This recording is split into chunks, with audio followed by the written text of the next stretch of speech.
Hello friends, welcome to మెగ్నా tutorial YouTube channel. SSC GD and MTS ఎగ్జామ్స్లో general awareness సెక్షన్లో one of the part అయినటువంటి biology నుండి కూడా క్వశ్చన్స్ రావడానికి అయితే ఛాన్స్ ఉంది. ఈ questions most important and most expected క్వశ్చన్స్ని ఎన్సీఆర్టీ బేస్డ్గా నేనైతే ఈ వీడియోలో క్లియర్గా ఎక్స్ప్లెయిన్ చేశాను. ఎవరైతే ఎగ్జామ్స్కి ప్రిపేర్ అవుతున్నారో అటువంటి వాళ్ళందరూ వీడియోని చివరి వరకు చూడండి.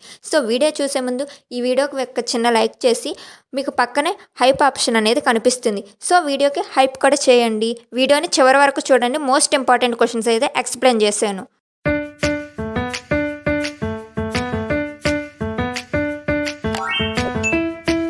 ఇంట్రాసెల్యులర్ డైజెషన్కి రెస్పాన్సిబుల్ అంటే బాధ్యత వహించేటువంటి సెల్ ఆర్గన్ ఏది అన్నదైతే క్వశ్చన్. సో ఆన్సర్ వచ్చేసి లైజోజోమ్స్. ఈ లైజోజోమ్స్లో బాగా ఎనర్జీ ఉన్నటువంటి శక్తివంతమైనటువంటి జీర్ణం డైజెషన్ ఎంజైమ్స్ అనేవి అయితే ఉంటాయి. ఎంజైమ్స్ అయితే ఉంటాయి, గుర్తుపెట్టుకోండి. ఎంజైమ్స్లో లైజోజోమ్స్లో ఎంజైమ్స్ ఉంటాయి, చాలా ఎక్కువ డైజెషన్ శక్తి కలిగినటువంటి ఎంజైమ్స్. ఇవి ఏం చేస్తాయంటే సెల్స్లో అంటే కణంలో ఉన్నటువంటి వ్యర్థ పదార్థాలను జీర్ణం చేస్తుంది అనమాట. ఇప్పుడు ఒకవేళ కణం అంటే సెల్స్ అనేవి దెబ్బతిన్నాయంటే ఈ లైజోజోమ్ అనేది పేలిపోయి కణాన్ని డైరెక్ట్గా సెల్స్ని నాశనం చేసేస్తుంది అనమాట. అందుకే దీనికి ఇంకో పేరు ఏంటంటే suicide bag of the cell. ఏమంటారంటే suicide bag of the cell. దీనికి ఇంకో పేరు. ఇంట్రా సెల్యులార్ డైజెషన్ జరిగేటువంటి ప్రధాన భాగం కూడా ఇదే.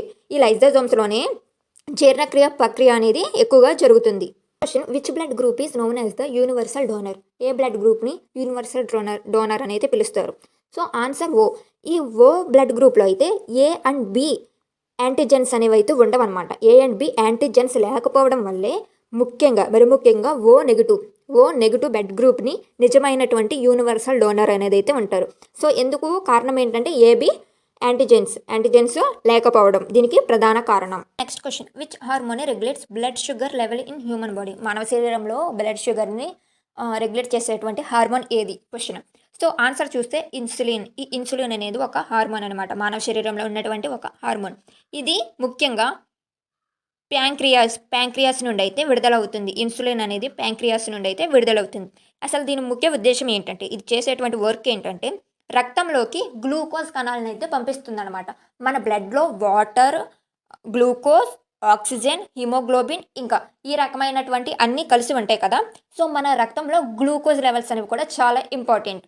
ఈ ఇన్సులిన్ అనేది ప్యాంక్రియాస్ నుండి విడుదలైనటువంటి ఈ ఇన్సులిన్ హార్మోన్ అనేది రక్తంలోకి గ్లూకోజ్ కణాలను అయితే పంపిస్తుంది. దీని వరకు ఒకవేళ ఈ ఇన్సులిన్ హార్మోన్ అనేది సరిగ్గా పనిచేయకపోతే షుగర్ వ్యాధి అనేది అయితే వస్తుంది. అంటే షుగర్ వ్యాధి, చక్కెర వ్యాధి అంటారు కదా, షుగర్. ఈ షుగర్ లెవెల్స్ సరిగ్గా ఉండకపోవడం వల్ల దీనివల్ల డయాబెటీస్ అనేది అయితే వస్తుందన్నమాట. Next question, which vitamin helps in blood clotting? అంటే రక్తం గడ్డకట్టడానికి సహాయపడేటువంటి విటమిన్ ఏది? Answer vitamin K. C. Vitamin K అనేది ఆన్సర్. ఎందుకంటే ఇప్పుడు ఫర్ ఎగ్జాంపుల్ మనకి ఏమైనా దెబ్బ తగిలి గాయం అయింది అనుకోండి చేతికి, కొంచెం సేపు బ్లడ్ కారిన తర్వాత కొంచెం సేపు అయిన వెంటనే ఆటోమేటిక్గా బ్లడ్ అనేది కారడం అనేది ఆగిపోద్ది. సో అదంతటా శరీరమే దానంతటా అదే రక్తం అక్కడ గడ్డ కట్టేసి బయటకు రాకుండా ఆపుతాయి. దానికి సహాయపడేటువంటి విటమిన్ ఏదంటే విటమిన్ కే. దీంట్లో ఎక్కువ పాత్ర వహించేది తెల్ల రక్త కణాలు. ఈ తెల్ల రక్త కణాల్లో రక్తాన్ని గడ్డకట్టి ఈ రెడ్ బ్లడ్ సెల్స్ అనేవి ఎక్కువగా రిలీజ్ అవ్వకుండా అయితే ఒక కంచులాగా ఏర్పడతాయి. దానివల్ల మన బ్లడ్ అనేది బయటకు పోకుండా ఉంటుంది అనమాట. It is the main function of alveoli in lungs. Alveoli అనేది ఊపిరితిత్తుల్లో చేసేటువంటి పని ఏంటి అన్నది క్వశ్చన్. సో ఆన్సర్ వచ్చేసి ఎక్స్చేంజ్ ఆఫ్ గ్యాసెస్. సో కొంచెం డెప్త్గా చెప్తాను. ఇక్కడ చూడండి, మనం గాలి పీల్చుకున్నప్పుడు అంటే శ్వాసక్రియ అనేది మనం జరిపినప్పుడు మన శరీరం మనం ఓన్లీ ఆక్సిజన్ మాత్రమే పీల్చాం. మనం తీసుకునే గాలిలో ఓన్లీ ఆక్సిజన్ మాత్రమే ఉండదు. ఆక్సిజన్తో పాటు అనేక రకమైనటువంటి వాయువుల్ని మనం తీసుకుంటూ ఉంటాం. తీసుకున్నప్పుడు ఈ ఊపిరితిత్తులు అనేవి చేసే పని ఏంటి? గాలి పీల్చడం, శ్వాసయు నిశ్వాస ప్రక్రియను ఇవి నిర్వర్తిస్తాయి. కాబట్టి ఈ క్రమంలో ఈ అల్వియాన్ అనేది ఏం చేస్తుందంటే ఓన్లీ ఆక్సిజన్ కణాలని మాత్రమే పీల్చుకుని ఆక్సిజన్ కణాలను మాత్రమే రక్తంలోకి తీసుకుని ఈ కార్బన్ డైఆక్సైడ్ అంటే రిలీజ్ చేసేటువంటి వాయువుల్లో బయటికి వచ్చేసేలాగా అయితే ఇది చేస్తుంది. అందుకనే ఎక్స్చేంజ్ ఆఫ్ గ్యాసెస్ అనమాట. సో దీంట్లో ఏముంటాయంటే ఊపిరితిత్తులో ఎలా ఉంటుందంటే చిన్న చిన్న గాలి సంచులు అనేవి ఊపిరితిత్తులో ఉంటాయి. ఇవి పలచని గోడలతో ఉండి ఆక్సిజన్ను రక్తంలోకి, కార్బన్ డైఆక్సైడ్ను బయటికి మార్పిడి జరిగేలా చేస్తాయి. అధిక ఉపరితల విస్తీర్ణం వల్ల గ్యాస్ ఎక్స్చేంజ్ సమర్థంగా జరుగుతుంది. చూడండి వీడియోని ఇంకెవరైనా లైక్ చేయకపోతే ఇప్పుడే లైక్ చేయండి. Which part of the cell is known as the power house of the cell? అంటే కణంలో ఉన్నటువంటి ఏ పార్ట్ని, ఏ భాగంని power house of the cell అంటే శక్తి కణంగా పిలుస్తారు అన్నదైతే క్వశ్చన్ నేను తెలుగులో కూడా ఎక్స్ప్లెయిన్ చేస్తాను. అంతేకాకుండా ఈ ఎస్ఎస్సి, జీడీ అండ్ ఎంటీఎస్కి ఎన్సీఆర్టీస్ బేస్డ్ అయితే క్వశ్చన్స్ ఎక్కువగా వస్తాయి. ఈ బయాలజీకైనా, ఫిజిక్స్ ఆర్ కెమిస్ట్రీకి సంబంధించి ఎక్కువగా environmental science NCERTs based questions అయితే ఎక్కువ వస్తాయి. ఈ క్వశ్చన్స్ అన్ని ఎన్సీఆర్టీస్ బేస్డ్ అండ్ ప్రీవియస్ ఇయర్లో రిపీట్ అయినటువంటి క్వశ్చన్స్ అయితే ఎక్స్ప్లెయిన్ చేస్తున్నాను. సో వీడియోని అయితే చివరి వరకు చూడడానికి ట్రై చేయండి. ఎందుకంటే మీరు దీనికి సంబంధించి సెపరేట్గా మెటీరియల్ కానీ ఏదన్నా బుక్ కానీ చదవకపోయినా కానీ ఆల్మోస్ట్ 65% ఆఫ్ ది టాపిక్ అనేది ఈ కాన్సెప్ట్కి సంబంధించి, ఈ బయాలజీ కాన్సెప్ట్కి సంబంధించి నేను మీకు క్వశ్చన్ ఎక్స్ప్లెయిన్ చేసి దానికి సంబంధించి మ్యాటర్ కూడా కొంచెం అడిషనల్గా అయితే ప్రొవైడ్ చేస్తాను ఎక్స్ప్లెయిన్ చేస్తూ. సో వీడియోని చివరి వరకు చూడడానికి ప్రయత్నించండి. అండ్ ఎవరైతే వీడియో చూస్తున్నారో ఒక చిన్న లైక్ చేసి పక్కనే మీకు హైప్ ఆప్షన్ అనేది ఈ కామెంట్ సెక్షన్లో కనిపిస్తుంది. సో హైప్ కూడా అయితే మీరు చేయండి. ఈ వీడియో అయితే మీకు ఉపయోగపడడానికి ఎడ్యుకేషనల్ పర్పస్ వీడియో కాబట్టి ఎవరైతే ఎగ్జామ్స్కి ప్రిపేర్ అవుతున్నారో మీరు హైప్ చేయడం వల్ల అటువంటి వాళ్ళకి ఈ వీడియో అనేది రికమెండ్ అవుద్ది. సో హైప్ కూడా చేయండి. అండ్ ఆన్సర్ చూస్తే మైటోకాండ్రియా. ఈ మైటోకాండ్రియా అనేది ఏంటంటే మన మానవ శరీరం అన్ని దేంతో నిర్మితమై ఉంటుంది? కణాలు. కొన్ని వేల లక్షల కోట్ల కణాలు అనేవి దాంతో అయితే మన మానవ శరీరం అనేది అయితే ఉంటుంది. ఈ కణాల్లో ఫర్ ఎగ్జాంపుల్ దీన్ని ఒక కణం అనుకోండి. నార్మల్గా కొన్ని వేల కోట్ల కణాలతో అయితే ఈ మన మానవ శరీరం నిర్మితమై ఉంటుంది. ఈ కణంలో కూడా అయితే మైటోకాండ్రియా అనేది చూడడానికైతే ఇలా ఉంటుంది అనమాట. మైటోకాండ్రియా నార్మల్గా ఇక్కడ వేస్తున్నాను. మైటోకాండ్రియా అనేది దీంట్లో శ్వాసక్రియ అంటే రెస్పిరేషన్, ఇది శ్వాసక్రియ జరిగే భాగం అనమాట. మైటోకాండ్రియా కణంలో ఇది దీంట్లో ఉంటుంది అనమాట. అంటే ఎంత చిన్నగా ఉంటాయో ఆలోచించండి. ఇది కణం అనుకోండి, దీంట్లో మైటోకాండ్రియా ఉంటుంది. అది ఈ విధంగా ఉంటుంది.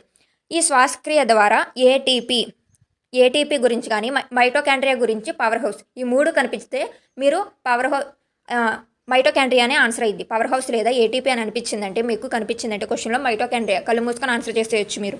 దీని గురించి ఎక్కువ అడుగుతాడు. సో అంతేకాకుండా ఏంటంటే కణంలో, మానవ శరీరంలో కణాలతో నిర్మితమై ఉంటుందని చెప్పాను కదా, ప్రతి దానికి శక్తి అవసరం, ఎనర్జీ అనేది అయితే కావాలి. అందుకే మైటోకాండ్రియాను కణానికి శక్తి కేంద్రం అని అయితే పిలుస్తారు, పవర్ హౌస్. ఇక్కడ క్వశ్చన్లో ఇచ్చాడు కదా, అందుకనే మైటోకాండ్రియాని power house of the cell అని అయితే పిలుస్తారు. Next question, which vitamin is synthesized in the human body in the presence of sunlight? అంటే మన మానవ శరీరం సూర్యకాంతి సమక్షంలో ఏ విటమిన్ అనేది అయితే వస్తుంది, ప్రొడ్యూస్ అవుతుంది అన్నది అయితే క్వశ్చన్. Answer vitamin D. ఈ క్వశ్చన్ని నేను ఆల్రెడీ టాప్ 50 జీకే బిట్స్లో ఎక్స్ప్లెయిన్ చేస్తాను. ఒకసారి ఆ వీడియోని ఎవరైనా చూడకపోతే నేను పిన్నెడ్ కామెంట్ అండ్ డిస్క్రిప్షన్లో అయితే ఆ వీడియో లింక్ ఇస్తాను. ఒకసారి ఆ వీడియోని కూడా అయితే చూడండి వాళ్ళు. విటమిన్ డి నేను ఎప్పుడూ ఎక్స్ప్లెయిన్ చేస్తున్న విధంగా ఏంటి, డైరెక్ట్గా సూర్యుడిలో నుండి వచ్చే కిరణాల వల్ల విటమిన్ డి ఉండదు. ఆ కిరణాలు అది మన శరీరంపై పడినప్పుడు మన శరీరం దానంతటికి అదే విటమిన్ డిని ప్రొడ్యూస్ చేసుకుంటుంది అనమాట. దీనివల్ల మనకి విటమిన్ డి వల్ల కాల్షియం ఈ కాల్షియం అనేది మెరుగుపడింది. అంటే బోన్స్ అనేవి స్ట్రాంగ్గా ఉండాలంటే కాల్షియం కావాలి కాబట్టి కాల్షియం. అండ్ అంతేకాకుండా పిల్లల్లో రిటిక్స్ వ్యాధి అనేది రాకుండా నిరోధిస్తుంది అనమాట. అందుకని చిన్న పిల్లల్ని, నెలల పిల్లల్ని స్నానం చేపించిన వెంటనే కొంచెం సేపు ఎండలో ఉండనిస్తారు కదా, అందుకని దానికి కారణం ఏంటంటే ఈ విటమిన్ డి వల్ల రిటెక్స్ వ్యాధి అనేది రాకుండా. సో నేను క్వశ్చన్ ఎక్స్ప్లెయిన్ చేస్తూ ఈ టాపిక్కి సంబంధించి 2-3 ఎగ్జాంపుల్స్ ఇస్తూ మీకైతే ఎక్స్ప్లెయిన్ చేస్తున్నాను. సో అంటే ఒక టాపిక్కి సంబంధించి దాని బేస్డ్ మీద ఏ క్వశ్చన్స్ రావడానికి ఛాన్సెస్ ఉందో అలా మీకు ఎక్స్ప్లెయిన్ చేస్తున్నాను అనమాట. సో వీడియోని అందుకునే చివరి వరకు చూడడానికి ప్రయత్నించండి. అట్లీస్ట్ 50% అయినా కానీ మీకు కాన్సెప్ట్ అనేది మీ బుర్రలోకి వెళ్ళిద్ది.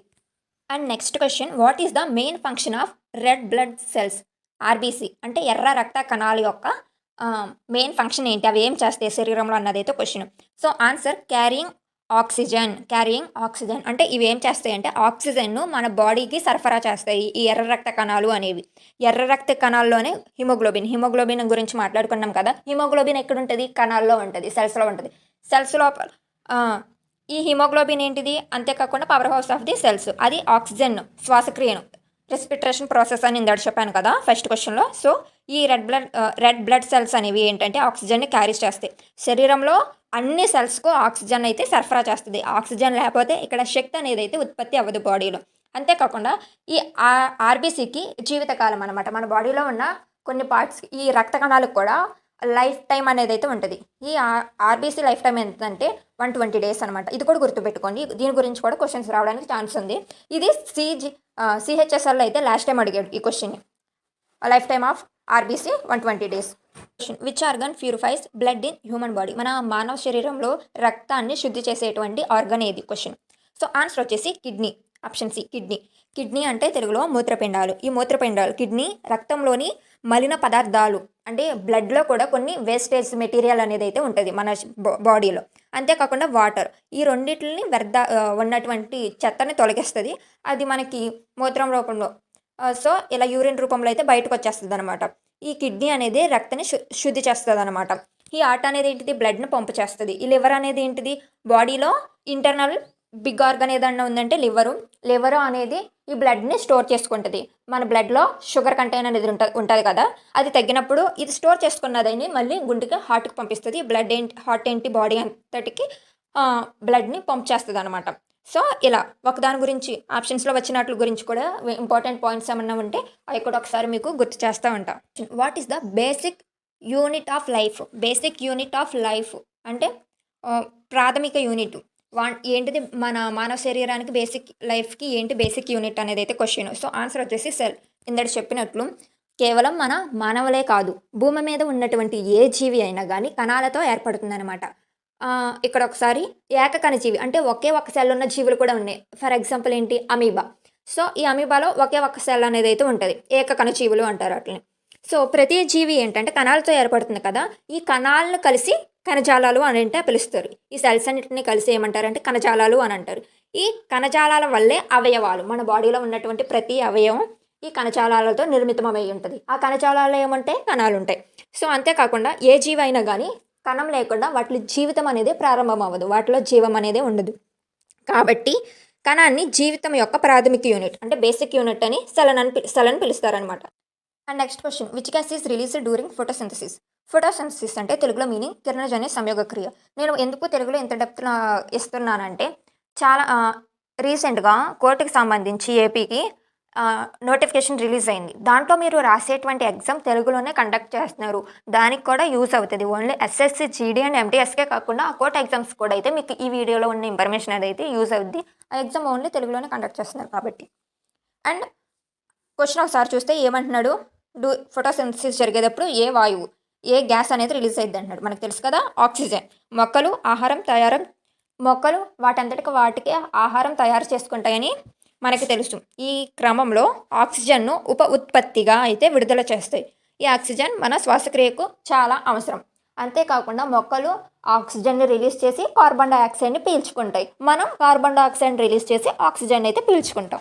Next, which disease is caused by deficiency vitamin C? Vitamin C లోపం వల్ల కలిగే వ్యాధి స్కర్వీ. దీని గురించి మీకు ఆల్రెడీ ప్రీవియస్ జీకే బిట్స్లో చెప్పినటువంటి వీడియోలు అయితే ఎక్స్ప్లెయిన్ చేస్తాను. చూడని వాళ్ళు చూడండి, దాంట్లో డెప్త్ ఎక్స్ప్లెనేషన్ అయితే ఇచ్చాను. Which part of the brain controls balance of body? బ్రెయిన్లో ఉన్నటువంటి ఏ పార్ట్ అనేది మానవ శరీరాన్ని కంట్రోల్ చేస్తుంది అన్నది అయితే క్వశ్చన్. సో ఆన్సర్ వచ్చేసి ఏంటంటే సెర్బెల్లం. Option B. ఈ సెర్బెల్లం అనేది శరీరాన్ని బ్యాలెన్స్డ్గా ఉంచుతుంది. అంటే ఇది దెబ్బతిందంటే మనం బ్యాలెన్స్ కోల్పోతాం, అంటే మతి స్థిమితం కూడా లేకుండా. సో ఈ సెర్బెల్లంని ఏమంటారంటే చిన్న మెదడు కూడా అయితే పిలుస్తారు. Next question, what is the normal pH value of human body? Answer C 7.4. Next question, tuberculosis mainly affects which organ? అంటే టీబీ అని ఒక వ్యాధి పేరు వినే ఉంటారు కదా, ఇది ఏ ఆర్గన్ అయితే ఎఫెక్ట్ చేస్తుంది మన శరీరంలో అంటే లంగ్స్. సో ఈ టీబీ అనేది ఎక్కువగా గాలితో అయితే వ్యాపించేటువంటి వ్యాధి. శ్వాస తీసుకునే సమయంలో బ్యాక్టీరియా ఊపిరితిత్తుల్లోకి అయితే వెళ్తుంది. అంటే స్మోక్ చేసే వాళ్ళు ఉంటారు కదా, సో వాళ్ళకి ఎక్కువగా వచ్చేటువంటి వ్యాధి అనమాట ఇది. అందుకే ఊపిరితిత్తులు ఎక్కువగా ప్రభావితమయ్యి వాళ్ళు ఎప్పుడు చూసినా కానీ దగ్గుతూ అయితే ఉంటారు.